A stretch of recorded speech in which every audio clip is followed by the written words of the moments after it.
Hello, Internet. I'm Hugo. And I'm next to Hugo. Yeah, you get it. Anyway, San Diego Comic-Con happened like a week ago. Yeah. Jake was in the process of moving, though, so we didn't get a lot of time to do stuff. So now we gotta do a game of catch-up and try and talk about all the trailers and news that came out of that. So first, we gotta talk about stuff I'm most interested in, and that's Marvel. Yeah. Marvel had their little event, and Wait, they showed... You like Marvel? What?!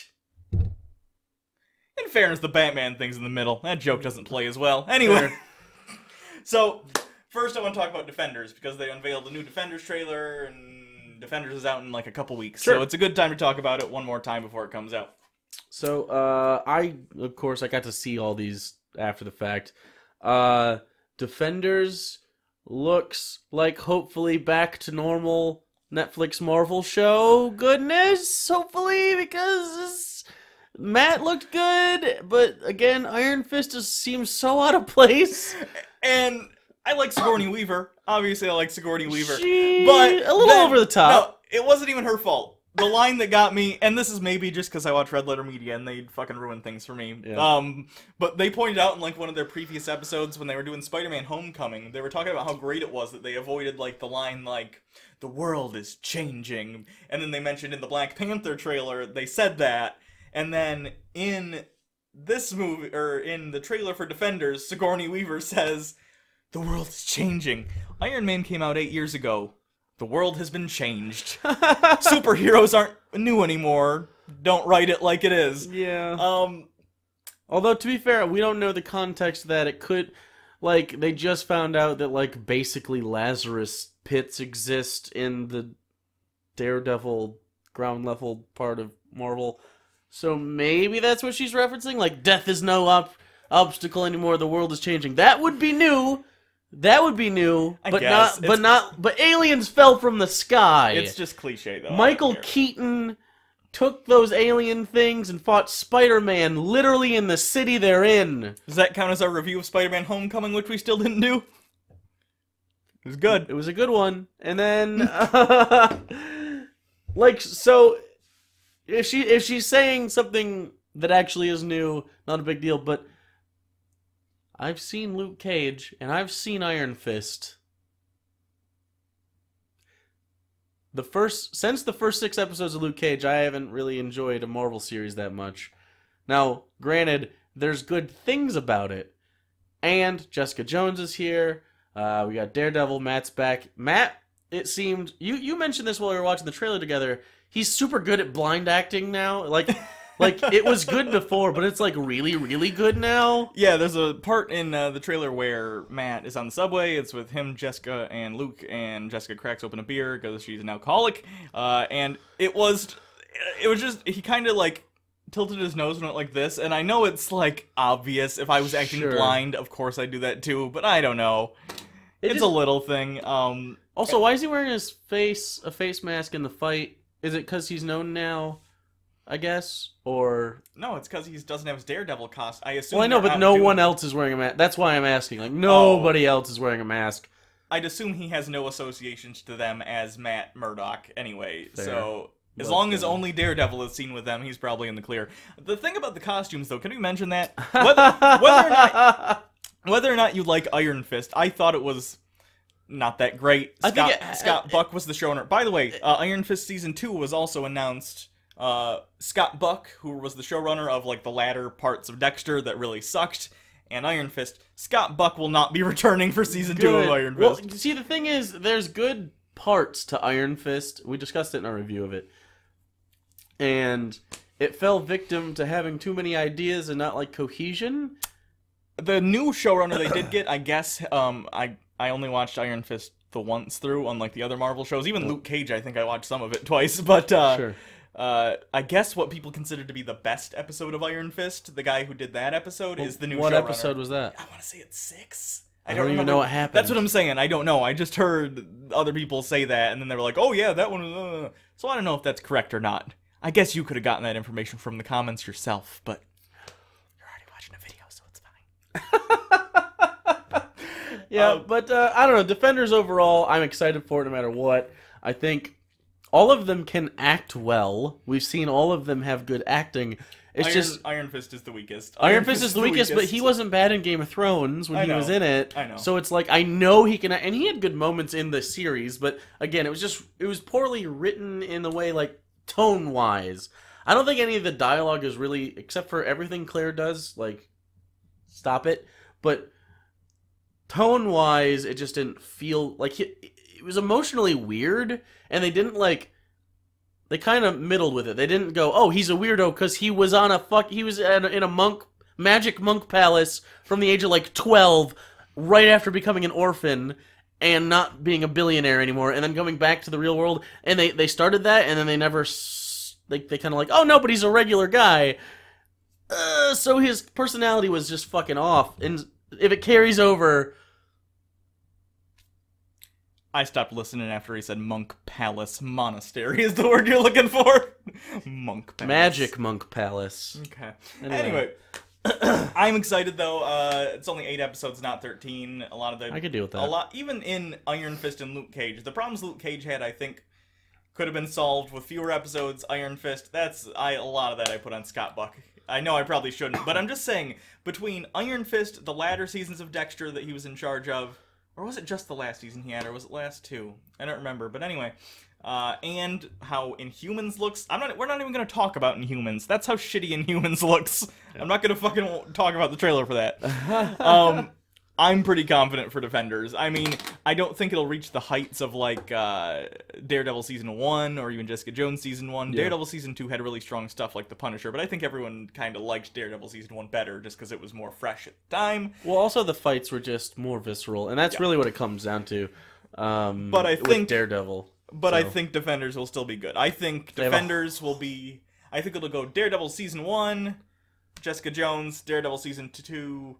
Defenders will probably go right below Daredevil Season 1, I think. Hopefully. I think Punisher will be the best, though. Punisher's gonna be good. We'll see. I liked him a lot in Daredevil Season 2.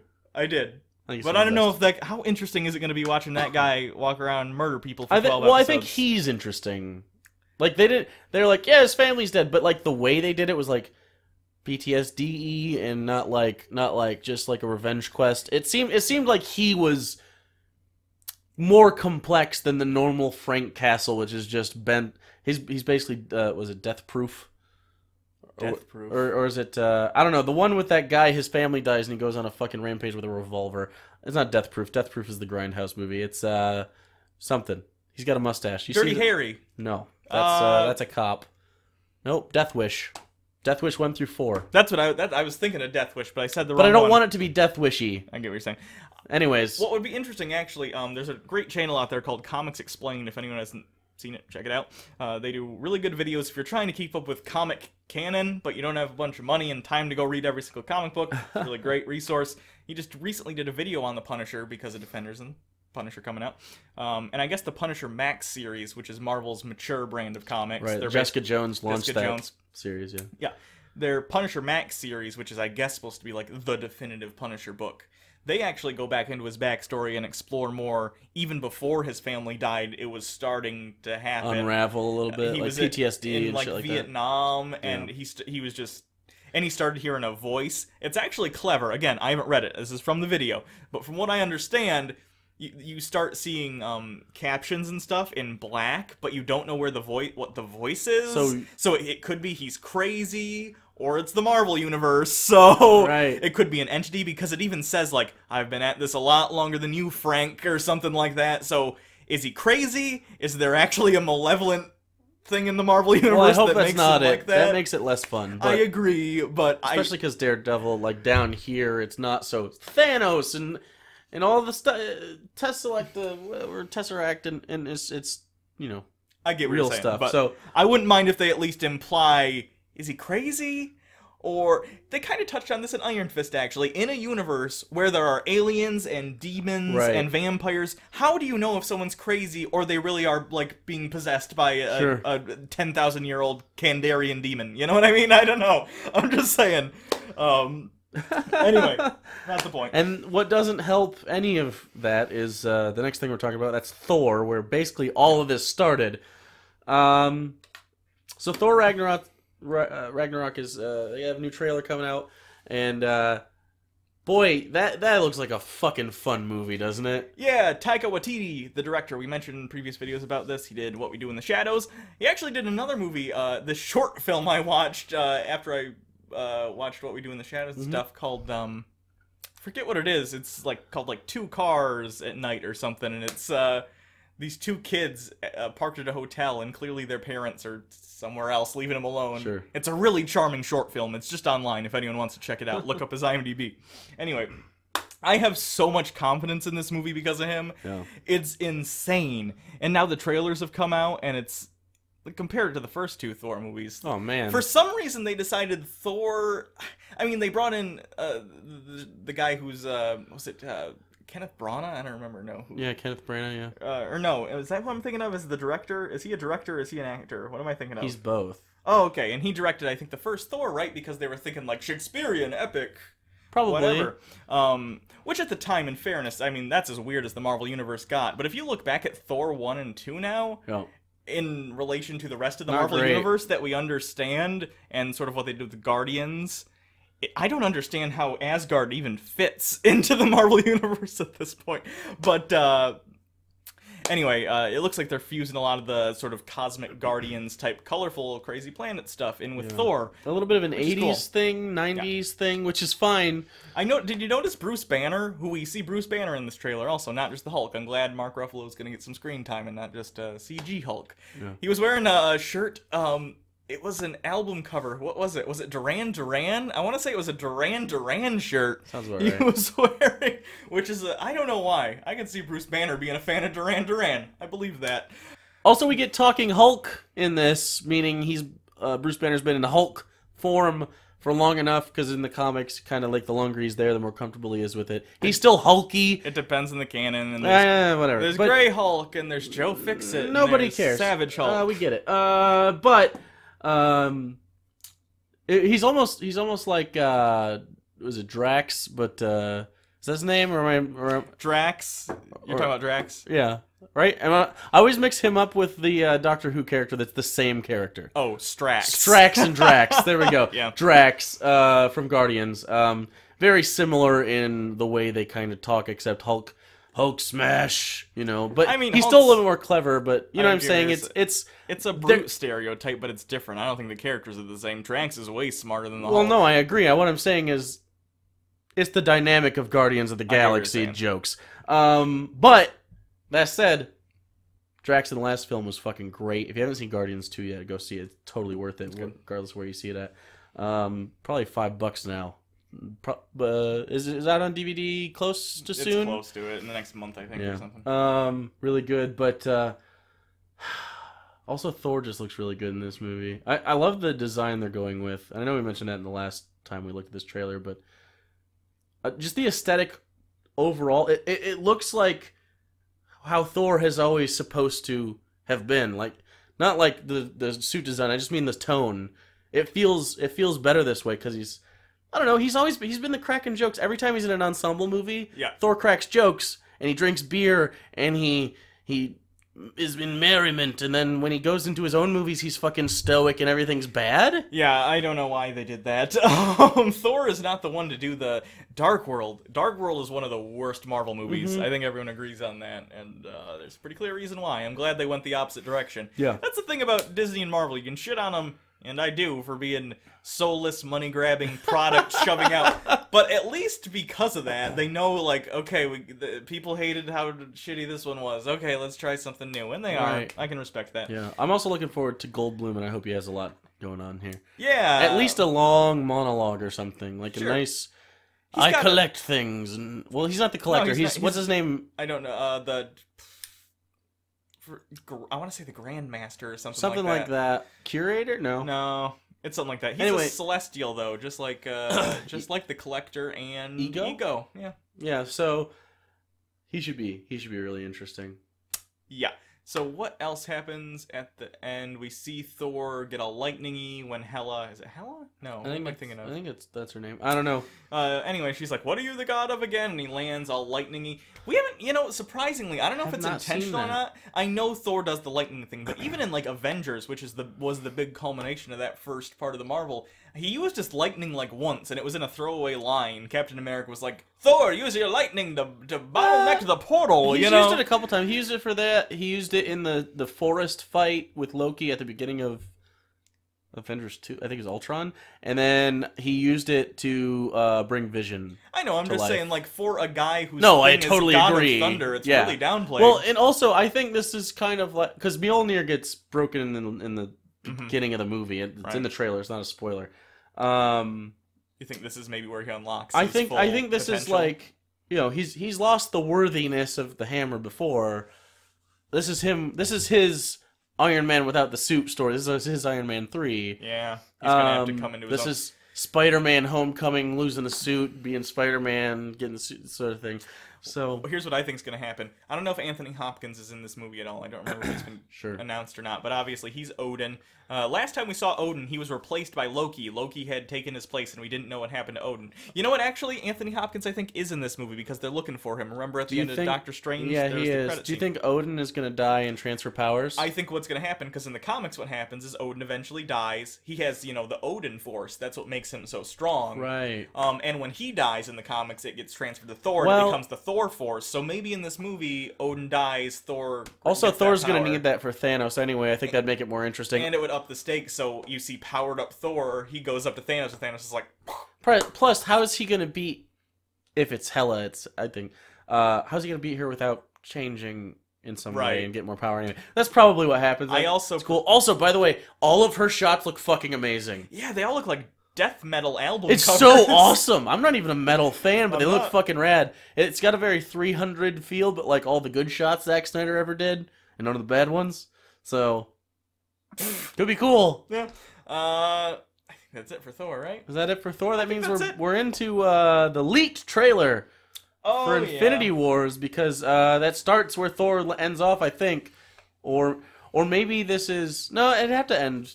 It's probably the end credit of Thor Ragnarok, right? It would not shock me, because the trailer starts... I'm sorry, I can't provide you guys a link to the leaked trailer, but you can find it. Just Reddit, and the Marvel Studios subreddit. There's a sticky post. Anyway, so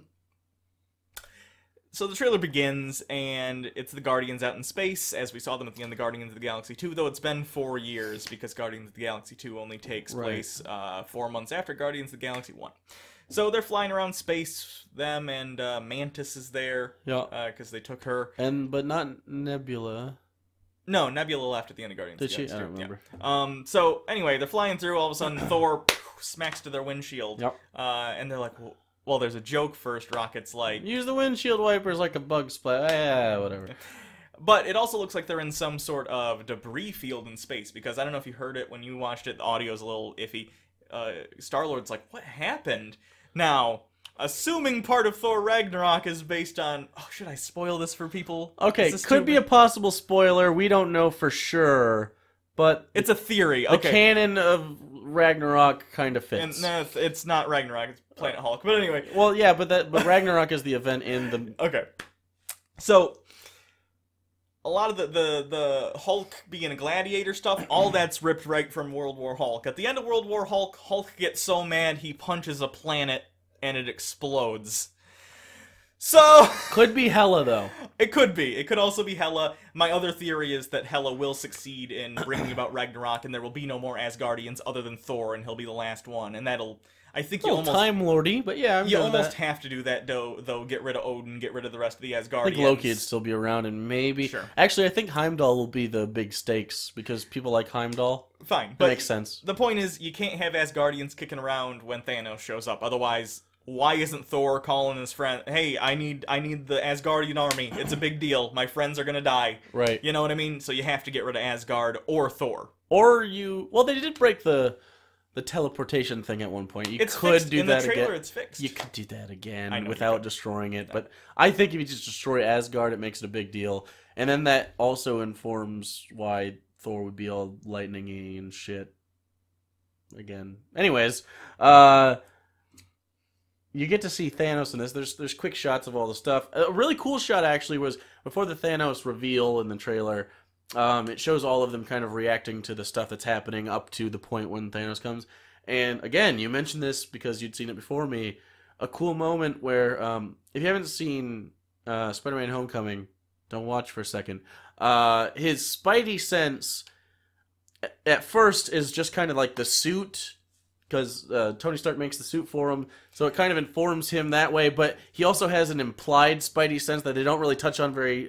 I disagree with the way that you describe... You said this to me earlier, too. I disagree with the way you interpret that the suit talking to him is supposed to be like... I think because he doesn't have fully developed spider sense yet, it's supposed to be kind of like that. I don't think the writer was thinking that at all. You don't think so? Well, I think regardless, it operates like Spidey sense, because even if it wasn't intended. He had spider sense in Civil War. He had it. Oh, I know he did. I'm just saying they didn't. Anyways, people bitched about it and thought the suit was Spidey sense, and not. I wasn't me bitching. Okay. People were bitching. I didn't care. I thought it was fine if that's what they wanted to do. But in this one, he's like on the bus, and he clearly has Spidey sense.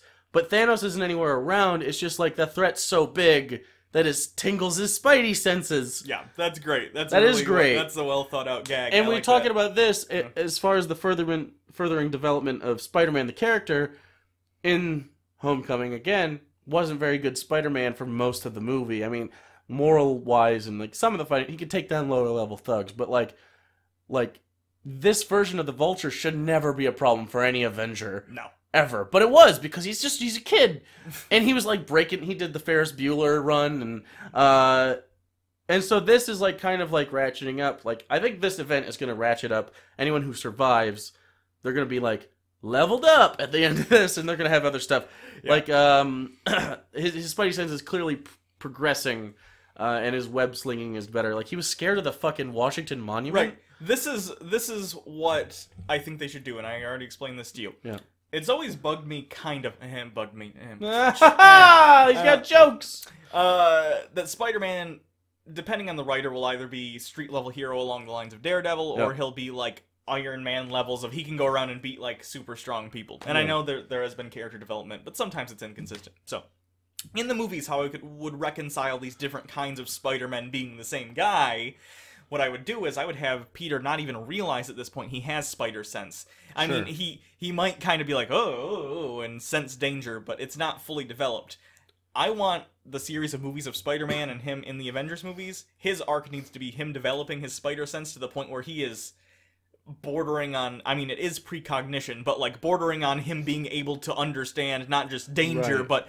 There's a guy behind me, he's about to punch me in 5 seconds, whoosh. You know what I mean? Right. And I know he's already kind of like that, but now it's on instinct. I want him to hone it to the point where it makes sense that Spider-Man could, like, fight Iron Man and win or something. Right, obviously, right now, it wouldn't even be close. His Spidey sense, along with his strength and stuff, but his Spidey sense is, like, his biggest weapon, and I don't think people really realize that about Spider-Man if you're just, like, a casual fan. Like, that's... He should be able to dodge almost any attack, and that's kind of what he does. That's why he's so acrobatic and he jumps around all the time. His fighting style is basically dependent on the Spidey sense. And doesn't he get it taken away in the animated series at one point? I don't remember. He loses his powers in general at one point. I think the symbiote snaps him, but he becomes very inept when he doesn't have that. So I think it would be interesting for him to go through kind of cycles of that. For a movie or something, but I feel like I was reading Secret Wars a while ago, not the newer Secret Wars, the original Secret Wars. Yeah. And Professor Xavier actually mentions to the X-Men because they get in a fight with Spider-Man.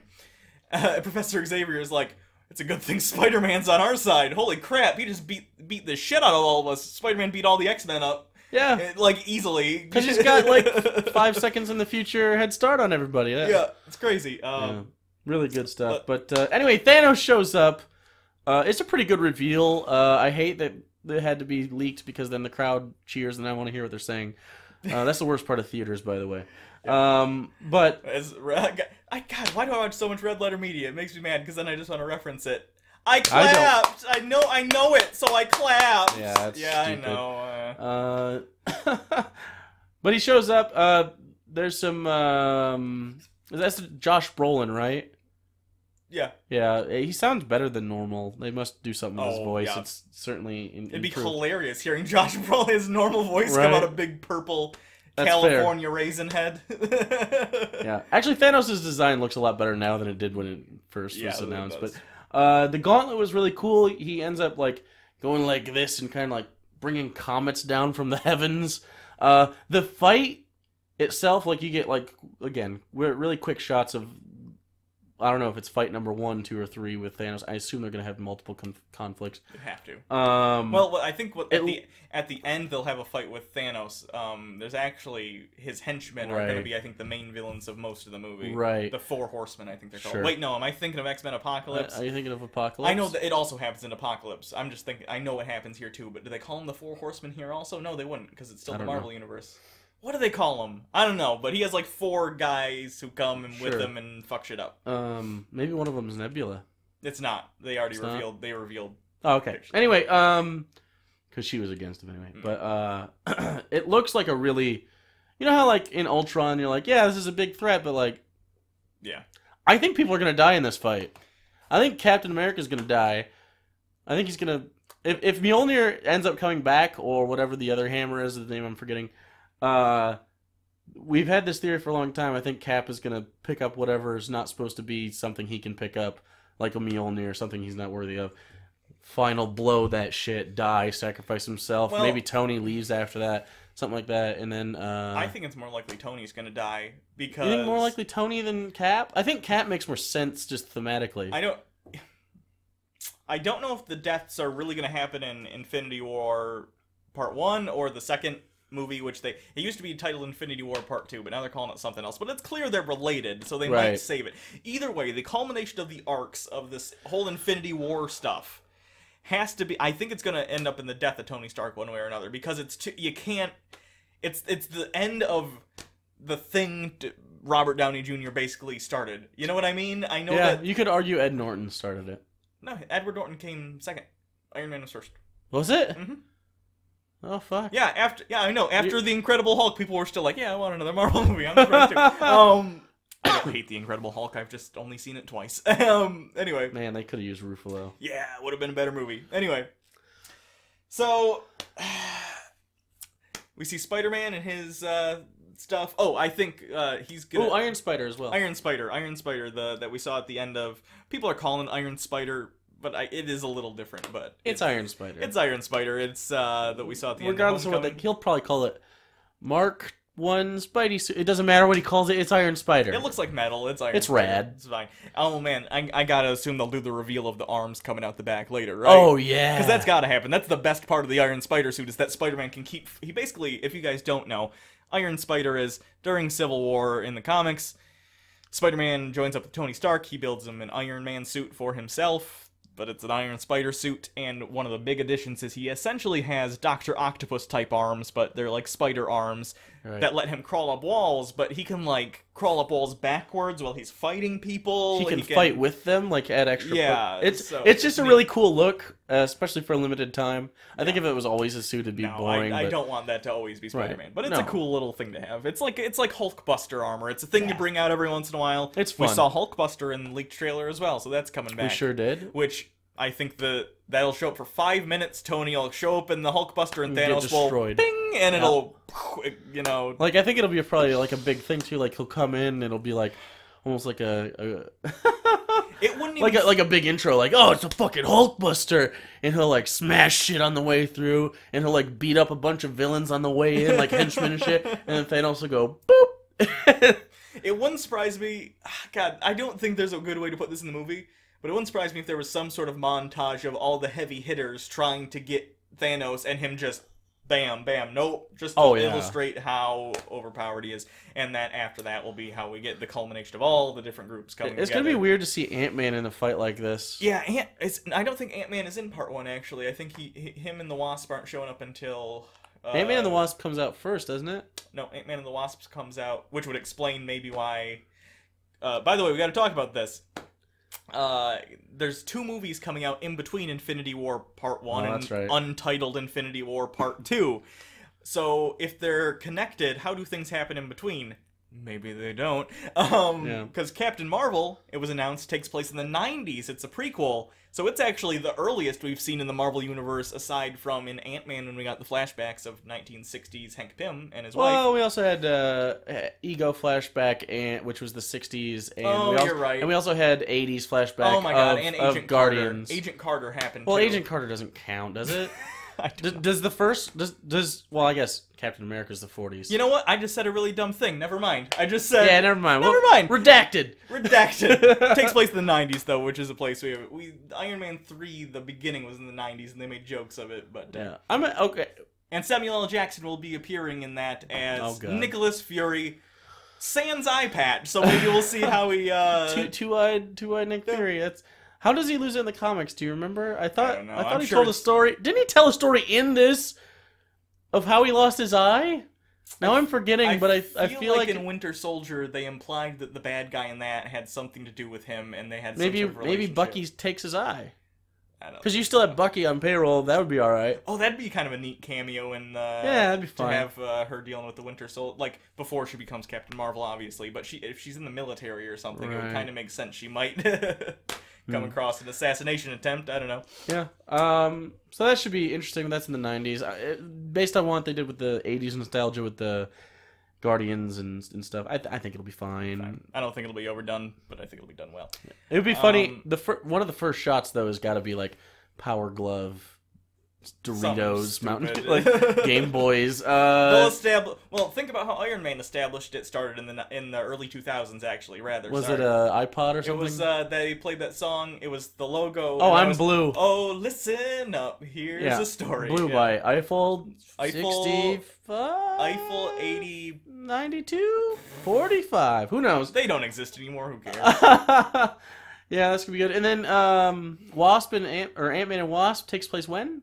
Is that the next one? They haven't said. That is the next one. But if Ant-Man doesn't show up in maybe they're in the mini. Maybe it'll take place and that'll be how they explain it. And then when they pop out at the end of the movie, Thanos will be here and they'll be like, "Holy shit!" Yeah, what happened? That could be interesting. Not bad. They actually, you know what? That would make sense because that would be a really good end to a movie. Holy shit! If you're, so we know Thanos is coming, and you go to another place and then you pop out, but you gotta pop out, so it'd be like teleportation or this, like a Thor teleporting down would have been cool. Yeah. And he's just like, oh, I'm gonna go meet with Natalie Portman's character, whose name I forgot. Jane.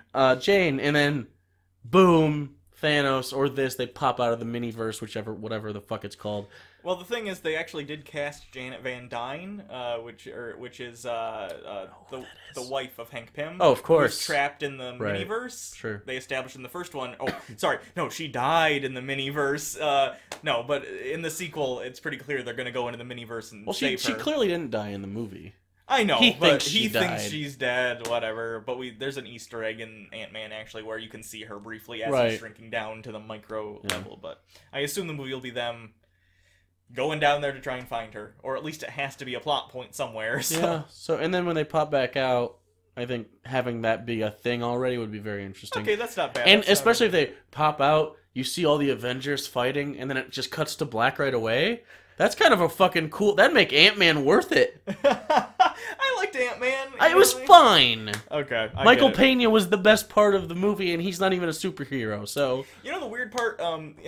For those of you who don't know, that was originally supposed to be an Edgar Wright movie, but that would have been amazing. The Michael Pena parts where he's describing scenes and stuff like that. That was very. That's the most Edgar Wright thing, according to what I've heard. That wasn't in the original script. They added that later after Edgar Wright already left. Isn't that weird? Maybe someone found out that Edgar Wright was gonna do, like the person in charge was like, "Oh, Edgar Wright was gonna do this." Oh, yeah, because I'll do some Edgar Wright stuff because Edgar Wright's amazing. If you don't know Edgar Wright, he did the I forget what the name of the Cornetto films. So Shaun of the Dead, Hot Fuzz, etc. Yeah, End of the World or whatever that's called. Yeah, those Michael Pena scenes would fit right in Shaun of the Dead. All those quick montages. They're so great. Well, that's kind of his style. It's like, Anyway, what else happened? Is that it in the trailer? I mean, you see Spider-Man on the ground. I think Tony's. He says, "I'm sorry." A lot. At some point, Tony Stark, I think, will die, whether it's in this movie or the next Avengers. What if Cap and Tony die together because they've been fighting in Civil War? I think Tony'll die, sacrificing himself in a very uncharacteristic manner or something. That will inspire Spider-Man, and that will be a huge part of Spider-Man's character moving forward, and it'll make Captain America maybe have the final push he needs to go, okay, and pick up Mjolnir or Stormbreaker if it's the second hammer, because the Mjolnir does get destroyed in... You could reforge it, I guess. Yeah, they could reforge it, but they might decide to go with Stormbreaker. I don't know. Right. Especially because if we're right, then Asgard's gone. Yeah, so I think that'll be his motivation to pick up whatever. Stop Thanos. Sure. Anyway, this is a long one. That was good. Yeah. We got through a lot. So, stay tuned for the next couple days. We're going to be going over a lot of San Diego Comic-Con trailers and stuff. This was just Marvel. The rest will be... other stuff. What do we got? We got Stranger Things. We got Ready Player One. All sorts of stuff. So anyway, until next time, I'm Hugo. And I'm Jake. I'm back. Yeah.